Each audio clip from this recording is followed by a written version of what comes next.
Question number 4 देखिए, which of the following aqueous solution will have the highest freezing point. इन चारों solution में से किसका फ्रीजिंग पॉइंट सबसे ज़्यादा होगा। तो इसके लिए एक छोटी सी ट्रिक है, कॉन्सेप्ट ही है वो, उसको हम लोग ट्रिक भी बोल सकते हैं क्योंकि उससे जल्दी से आंसर आ जाता है। Now let's see how we solve it. तो इसमें हमें फ्रीजिंग पॉइंट बताना है, फ्रीजिंग पॉइंट किसका हाईएस्ट होगा। तो हमें इतना याद रखना होगा कि अगर फ्रीजिंग पॉइंट हमें हाईएस्ट चाहिए तो उसके लिए हमें I इंटू सी यानी वैंट ऑफ फैक्टर इंटू कॉन्सेंट्रेशन, इसकी वैल्यू हमें कम चाहिए होगी। जिसकी I इंटू सी सबसे कम होगी उसका फ्रीजिंग पॉइंट सबसे ज़्यादा होगा। बस यही छोटी सी ट्रिक है और कॉन्सेप्ट है वैसे ये तो, लेकिन इससे आंसर जल्दी आ जाता है, इसलिए हम लोग इसको ट्रिक भी कह सकते हैं। तो अब हम लोग इसको ऑप्शन से मैच कराते हैं। I into C, first option में बोला है 0.1 मोलल NaCl सोल्यूशन।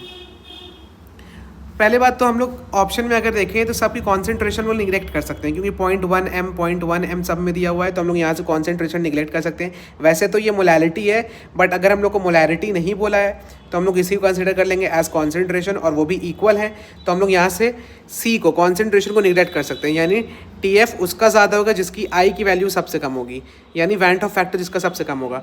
तो हमें पता है NaCl का वैंट ऑफ फैक्टर अगर हम लोग देखें तो वैसे तो इसकी n की वैल्यू 2 हो जाएगी, n की वैल्यू अगर ये डिसोसिएट करेगा उसके बाद n की वैल्यू 2 हो जाएगी, और MgCl2 के लिए n की वैल्यू 3 हो जाएगी, AlCl3 के लिए n की वैल्यू 4 हो जाएगी। और 0.1 मोलर शुगर सोल्यूशन, शुगर के लिए तो हम लोग को पता है वो वैसे भी नॉन इलेक्ट्रोलाइट सॉल्यूट है। नॉन इलेक्ट्रोलाइट के लिए क्या होता है, I की वैल्यू सीधा सीधा वैंट ऑफ वैल्यू हम लोग को पता होती है जो कि होती है 1। तो यहाँ पे सबसे कम वैंट ऑफ फैक्टर जो होगा वो I की वैल्यू जो होगी वो शुगर सोल्यूशन के लिए होगी। तो इसलिए हमारा करेक्ट ऑप्शन क्या हो जाएगा, ऑप्शन नंबर 4।